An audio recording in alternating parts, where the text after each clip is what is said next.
Berita Hijrah 24 Muharram 2 September, tragedi kepala air Yan hampir berulang. Juga curi RM40, tukang cuci berdepan penjara 10 tahun.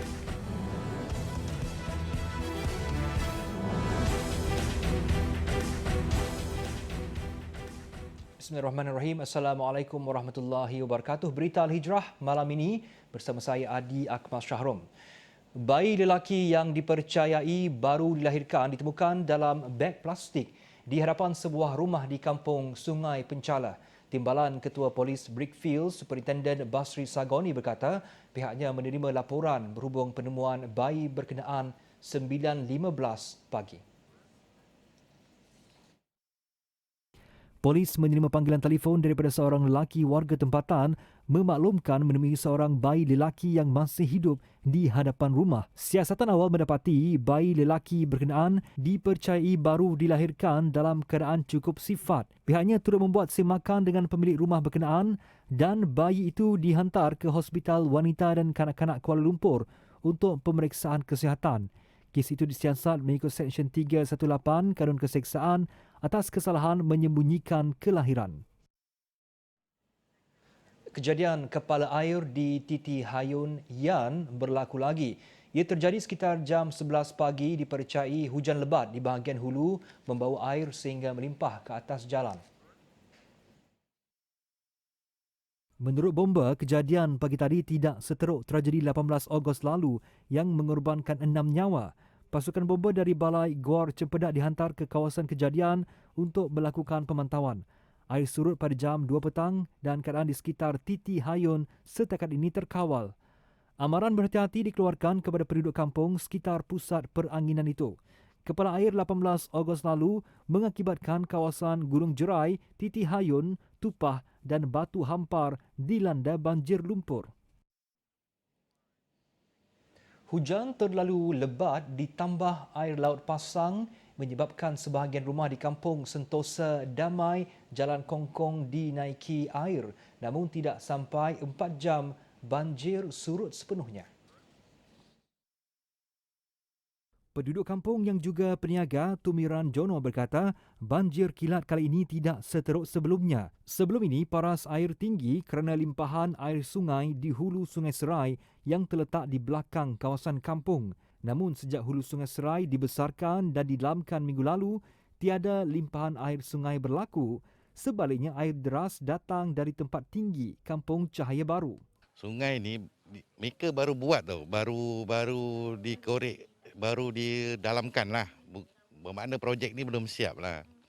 Kalau boleh parit-parit yang lain ni tolong diambil perhatian lah juga. Sebab air daripada Cahaya Baru tu dia turun ke bawah ni yang buatkan banjir dekat bawah ni lah. Itu je. Jadi kalau air yang dekat daripada sungai tu mungkin bantu dah tinggi dah cukup lah kan. Tapi air yang daripada atas, daripada Cahaya Baru ni mungkin makin menambah lagi lah. Air yang sedia ada ni mungkin dia menambah lagi, dia jadi air ni banjir kilat lah. Banjir ni kerap berlaku lah di kampung ni. Tapi kita bersyukur jugalah kerana ada parit yang telah digali di sekitar kampung ni. Tidaklah begitu naik begitu mendadak. Hujan lebat dilaporkan sejak jam 1 pagi sebelum kawasan itu mula dinaiki air 3 pagi. Namun air mula surut kira-kira 10 pagi. Tinjauan TV Al-Hijrah siang tadi mendapati rata-rata penduduk mula membersihkan kawasan rumah manakala jalan yang ditenggelami air sudah boleh dilalui. Lelaki yang terjatuh ketika memancing di jeram mawar dekat Kampung Air Putih Kemaman pada 31 Ogos lalu ditemui lemas kira-kira jam 9.20 pagi tadi. Mayat bangsa Muhammad Nazmi Muhammad Saidi, 23 tahun, dari Kampung Paya Berenjut Cukai dijumpai kira-kira 150 meter dari lokasi dia dilaporkan hilang. Menurut Ketua Balai Bomba dan Penyelamat BBP Cenih Muhammad Hanif Cik Khalid, pasukan bomba bersama unit K9 Anjing Pengesan menemui mangsa ketika membuat rondaan di pesisir sungai. Mayat diserahkan kepada polis dan dibawa ke unit forensik Hospital Kemaman untuk tindakan selanjutnya. Pada Selasa, kegembiraan 7 sahabat menghabiskan cuti Hari Merdeka dengan memancing di jeram mawar bertukar tragedi apabila salah seorang daripada mereka jatuh ke dalam air. Bangsa Muhammad Nazmi Muhammad Saidi, 23 tahun, dikatakan tergelincir ketika berdiri di tebing sungai sebelum dihanyutkan arus sungai berkenaan. 11 laras senjata tiruan dan 14 kelopak peluru dirampas. Ia dipercayai digunakan 6 lelaki untuk permainan seakan paintball di sebuah kilang padi terbiar di Kampung Buluh Poh, Ketereh, Kota Baru kemarin. Senjata yang dibeli secara dalam talian itu meliputi pelbagai jenis termasuk seakan M16 dan AK-7 yang digunakan sebagai latihan menembak di kilang terbabit serta hutan sekitar. Ketua Polis Kota Baru, Asisten Komisioner ACP Abdul Rahim Daud berkata, dalam serbuan pada 10.30 pagi Rabu itu, terdapat 6 lelaki termasuk 2 remaja berusia 14 dan 15 tahun sedang melakukan latihan menembak menggunakan senjata terbabit. Hasil pemeriksaan awal mendapati senjata yang digunakan adalah senapang angin yang menggunakan peluru berbola plastik dan gel bagi tujuan permainan serta latihan. Semua lelaki yang dirampas, yang ditangkap tidak mempunyai rekod kesalahan lalu. Dan hasil siasatan awal yang dilakukan didapati mereka memperolehi senjata api ini melalui online, pembelian secara online. Ya. Selama 2 bulan lepaslah mereka order, baru perolehi. Dan siasatan juga mendapati bahawa kesemua tangkapan ataupun lelaki ditangkap ini selalu menggunakan senjata api ini sama ada di kilang berkenaan ataupun di kawasan-kawasan hutan yang berhampiran untuk membuat latihan dan bermain sesama mereka. Soal siasat mendapati mereka membeli senjata buatan China dan Hong Kong itu pada harga antara 200 hingga 500 ringgit. 4 lelaki dewasa itu direman 2 hari bermula kemarin, manakala 2 remaja pula dibebaskan dengan jaminan polis. Seorang wanita mengaku tidak bersalah di Mahkamah Magistrat Kangar atas pertuduhan mencuri RM40 dari tabung Masjid Sirajuddin 28 Ogos lalu.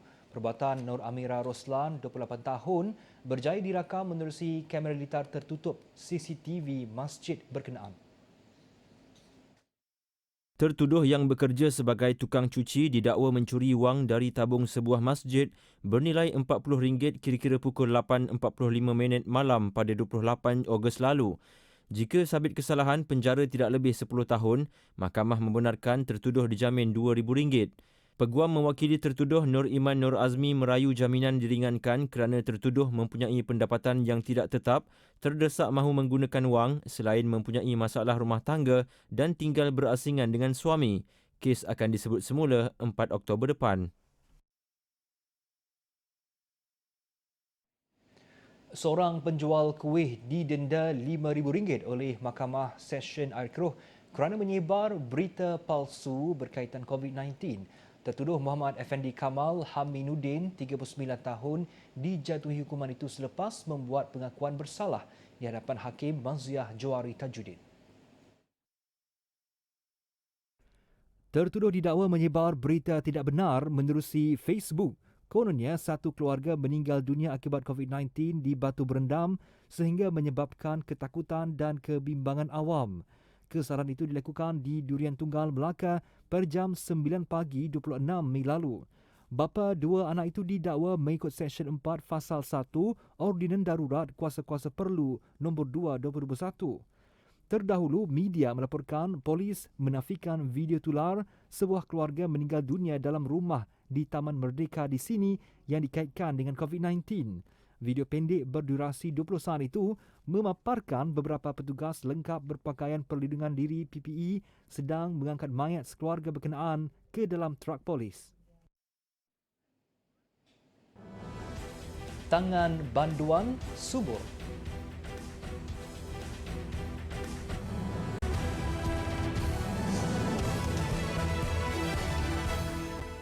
Bertemu kembali, sidang khas pengurusan pandemik COVID-19 memutuskan Melaka kini beralih kepada fasa 2 manakala Negeri Sembilan kepada fasa 3 di bawah Pelan Pemulihan Negara PPN. Peralihan fasa bagi 2 negeri terbabit akan bermula Sabtu ini. Perdana Menteri Datuk Seri Ismail Sabri Yaakob dalam satu kenyataan berkata, mesyuarat juga bersetuju untuk membuka sektor pelancongan di beberapa destinasi di bawah program Travel Bubble berdasarkan syarat-syarat yang ditetapkan. Tambahnya, destinasi pelancongan lain hanya akan dibenarkan beroperasi apabila kadar vaksinasi lokaliti sudah mencapai 80%. Sementara itu, beliau turut memaklumkan hari ini Malaysia telah berjaya merekodkan kadar purata kebolehjangkitan R0 di bawah 1.0 di seluruh negara buat pertama kali selepas beberapa bulan. Jelasnya, dengan perkembangan tersebut, beliau yakin Malaysia kini berada di landasan yang tepat ke arah pemulihan negara. Harga siling kawalan kit kendiri COVID-19 ditetapkan RM19.90 bagi jualan runcit dan RM16 bagi jualan borong. Harga tersebut akan berkuat kuasa 5 September depan menerusi Akta Kawalan Harga dan Anti Pencatutan 2011 dan Akta Kawalan Bekalan 1961. Menteri Perdagangan Dalam Negeri dan Hal Ehwal Pengguna KPDN-HEP, Datuk Seri Alexander Nantalinggi dan Menteri Kesihatan Khairi Jamaluddin Abu Bakar dalam satu kenyataan bersama berkata, penentuan harga maksimum dan runcit kit ujian pantas antigen COVID-19 dibuat mengikut kewajaran bagi memanfaatkan pengguna serta peniaga. Keputusan tersebut dilaksanakan berdasarkan maklumat yang diterima ketika pemantauan di semua premis dan farmasi. Selain itu, mereka turut mengambil maklum balas daripada agensi kerajaan serta perbincangan dengan pengilang, pengimport, peruncit dan Persatuan Farmasi Barangan berkenaan. Sementara itu, Datuk Seri Alexander dan Khairi Jamaluddin menegaskan individu yang menjual lebih daripada harga kawalan boleh didenda sehingga RM10,000 atau penjara tidak lebih 3 tahun atau kedua-duanya atau dikompaun sehingga RM50,000. Manakala bagi kesalahan yang dilakukan oleh pihak syarikat pula boleh didenda sehingga RM500,000 atau dikompaun sehingga RM250,000. Orang ramai yang mahu mengemukakan aduan berkaitan isu harga kit jualan kendiri COVID-19 boleh kemukakan aduan menerusi portal e-aduan@kpdnhep.gov.my atau hubungi talian hotline di 1-800-886-800. Nilai jualan menerusi kempen Beli Barangan Malaysia KBBM tahun lalu mencatat peningkatan sebanyak RM3.3 bilion berbanding tahun 2019 dengan melibatkan 326,000 unit simpanan stok SKU. Ketua Setiausaha Kementerian Perdagangan Dalam Negeri dan Hal Ehwal Pengguna KPDN-HEP, Datuk Seri Hasnul Zamzam Ahmad berkata, peningkatan itu berikutan ramai rakyat berbelanja menerusi portal dalam talian Marketplace susulan pelaksanaan Perintah Kawalan Pergerakan PKP. Portal dalam talian Marketplace pula telah mencatatkan peningkatan yang amat besar pada tahun 2020 berbanding tahun 2019 dengan nilai jualan melebihi RM145 juta. Peningkatan yang ketara ini disebabkan pelaksanaan Perintah Kawalan Pergerakan yang mana menyaksikan ramai rakyat Malaysia berbelanja secara atas talian. Tambahnya, peningkatan itu dilihat ketara berbanding tahun 2019 lalu, nilai jualan sebanyak RM2.87 bilion dan melibatkan sebanyak 279,000 unit simpanan stok SKU. Menurutnya lagi, kejayaan itu hasil promosi berterusan menerusi saluran media cetak, elektronik dan digital bagi mempromosikan produk tempatan. Beliau berkata demikian sempena Majlis Pra-Pelancaran KBBM secara maya. Dalam pada itu, beliau berharap supaya kerjasama bersama rakan strategik dalam pelaksanaan KBBM dapat diteruskan bagi memulihkan semula sektor peruncitan dalam memastikan ekonomi negara kekal berdaya saing pasca COVID-19. 189 kawasan parlimen luar bandar dikenal pasti sebagai penerima bantuan khas COVID-19 BKC. Timbalan Menteri Pembangunan Luar Bandar 1, Datuk Seri Abdul Rahman Muhammad berharap bantuan itu sedikit sebanyak merancakkan ekonomi kawasan luar bandar. Dalam kenyataannya, Datuk Seri Abdul Rahman berkata pembayaran bantuan COVID-19 ini juga menunjukkan kerajaan komited dalam melaksanakan pakej-pakej bantuan melalui pakej perlindungan rakyat dan pemulihan ekonomi pemulih. Bantuan yang disalurkan ini juga mencerminkan semangat keluarga Malaysia yang diwar-warkan Perdana Menteri dan memupuk semangat kebersamaan, perpaduan dalam melawan pandemik serta membuktikan kesan ekonomi yang berlaku dalam kalangan masyarakat luar bandar. 148 banduan penjara Kelantan di bawah kategori orang di parol, ODP dan orang bebas berlesen OBB menerima latihan kemahiran berbayar melalui program Corporate Smart Partnership CSI.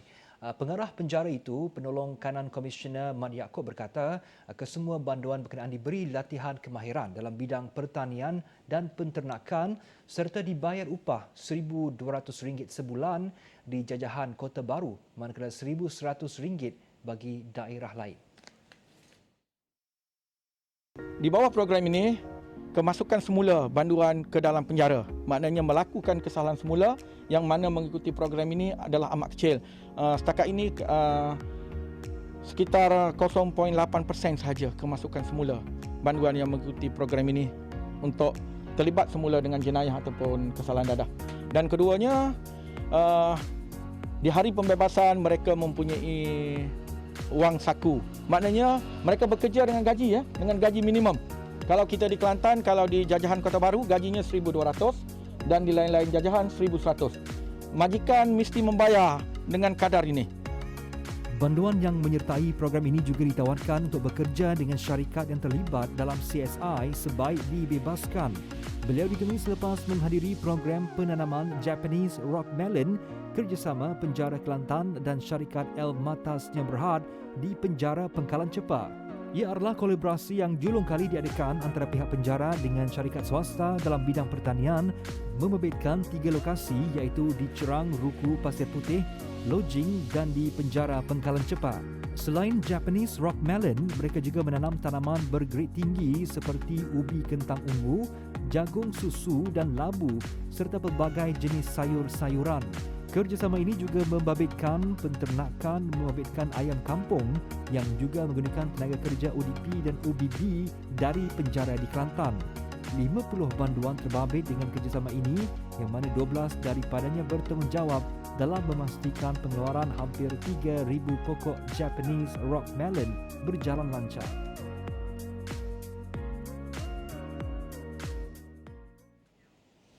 Ketika orang lain menjalani tempoh pandemik COVID-19 di rumah, berbeza pula dengan Dahlan Abdul Aziz yang menjadikan taman rekreasi sebagai tempat berteduh.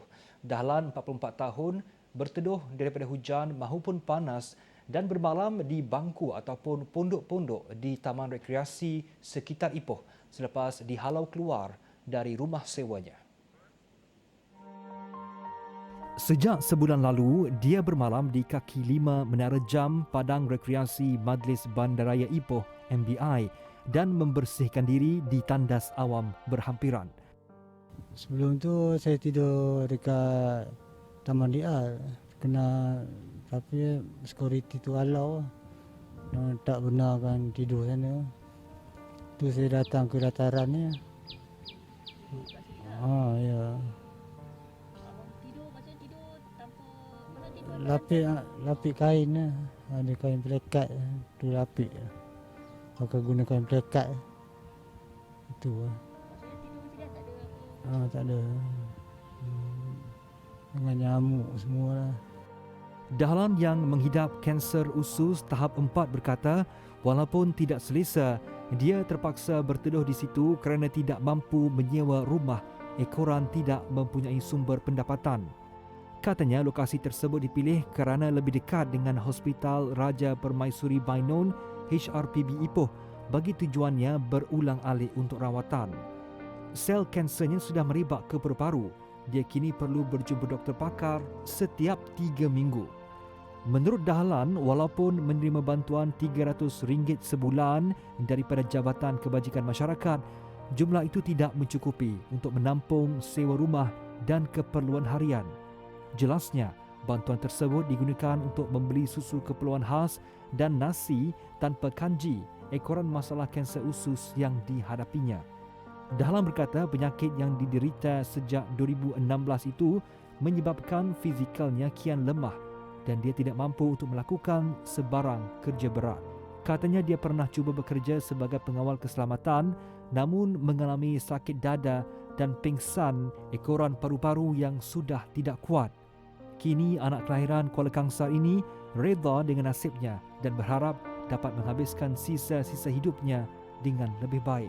Mereka yang ingin membantu boleh menyalurkan sumbangan ke akaun CIMB Dahlan di nombor 761 591 5988 atau menghubungi talian 011 565 45203. Aida cetus huru-hara.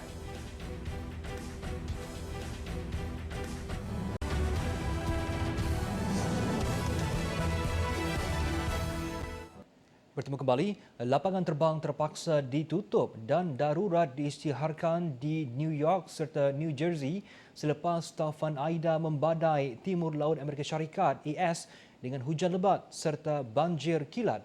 Darurat diisytiharkan selepas Brooklyn dan Queens tenggelam. Ratusan penerbangan dibatalkan di lapangan terbang Newark, LaGuardia dan JFK, manakala jalan raya utama di metropolis termasuk Manhattan, The Bronx dan Queens pula terpaksa ditutup akibat banjir. Terdahulu amaran kecemasan banjir kilat dikeluarkan sambil menggesa penduduk supaya berpindah ke kawasan tanah yang lebih tinggi. Menurut Perkhidmatan Cuaca Kebangsaan, banjir kilat yang besar dan mengancam nyawa berkemungkinan melanda dari Mid-Atlantic hinggalah ke New England. Di Annapolis yang terletak kira-kira 50 km dari ibu kota AS, puting beliung turut mengakibatkan pokok dan tiang elektrik tumbang. Banjir di Maryland pula meragut nyawa seorang lelaki berusia 19 tahun dan seorang lagi individu dilaporkan hilang semalam, menjadikan angka korban taufan Aida mencecah 7 mangsa setakat ini. Di bandar Alcanar, Spanyol, banjir besar melanda susulan hujan lebat di negara itu. Kejadian itu memaksa penutupan beberapa jalan raya dan landasan kereta api, manakala kira-kira 7,000 rumah di kawasan itu mengalami gangguan bekalan elektrik. Beberapa kereta, perabot dan pokok dibawa arus ke arah pantai ekoran aliran air yang deras. Menurut pihak berkuasa, anggota kecemasan dikerah untuk menyelamatkan mangsa yang terperangkap di dalam kenderaan dan juga di rumah. Pihak berkuasa kini menjadikan stadium sebagai pusat perlindungan mangsa banjir. Setakat ini tiada kematian dilaporkan. Bagaimanapun, pasukan keselamatan melaporkan 2 mangsa dirawat akibat hipotermia ringan. Selain Alcanar, hujan lebat turut melanda wilayah Castilla-La Mancha dan Navarra Tengah. Di Sri Lanka, seekor gajah bernama Surangi melahirkan anak kembar di Pusat Pelindungan Gajah Pinnawala. Ini adalah kali kedua negara itu mencatat kelahiran gajah kembar dalam pusat perlindungan sejak tahun 1941. Menurut Ketua Pusat Perlindungan Gajah itu, kedua-dua anak gajah itu dalam keadaan sihat walaupun mempunyai berat badan yang agak kurang daripada normal. Kali pertama Surangi melahirkan anak adalah pada tahun 2009. Kelahiran gajah kembar adalah suatu yang jarang berlaku. Gajah adalah haiwan yang dilindungi dengan ketat di bawah Undang-Undang Sri Lanka. Perbuatan menangkap gajah liar secara haram boleh dihukum mati. Gajah bagaimanapun boleh dijadikan haiwan peliharaan, namun sekiranya berlaku sebarang kezaliman, pemilik boleh dipenjara sehingga 3 tahun. Catatan rasmi menunjukkan terdapat kira-kira 200 gajah peliharaan di Sri Lanka. Laporan itu tadi mengakhiri berita Al-Hijrah malam ini. Saya Adi Akmal Syahrom. Assalamualaikum warahmatullahi wabarakatuh dan selamat malam.